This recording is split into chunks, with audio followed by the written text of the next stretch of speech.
आता बातम्या पावसासंदर्भातल्या पालघर डहाणू परिसरात पावसानं जनजीवन विस्कळीत केलंय। सूर्य आणि वैतरणीला पूर आलाय। नदीकाठच्या गावांना सतर्कतेचा इशारा देण्यात आलाय।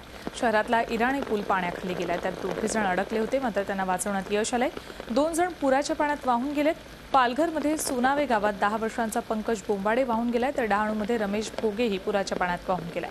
सूर्या नदीवरचा मासवण पूलही पाण्याखाली गेलाय, त्यामुळे मुख्य रस्त्यावरची वाहतूक ठप्प आहे। पूल पाण्याखाली गेल्यानं अनेक गावांचा संपर्क तुटलाय।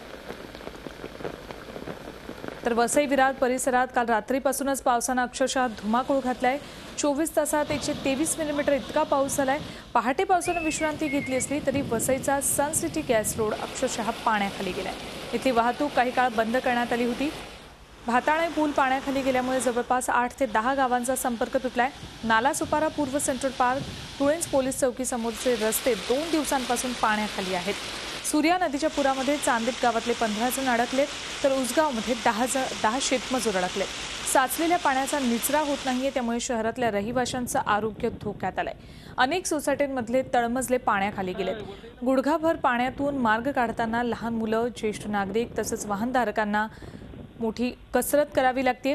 मोठमोठे दावे करणाऱ्या पालिकेचं पितळ मात्र आता यामुळे उघड पडलं।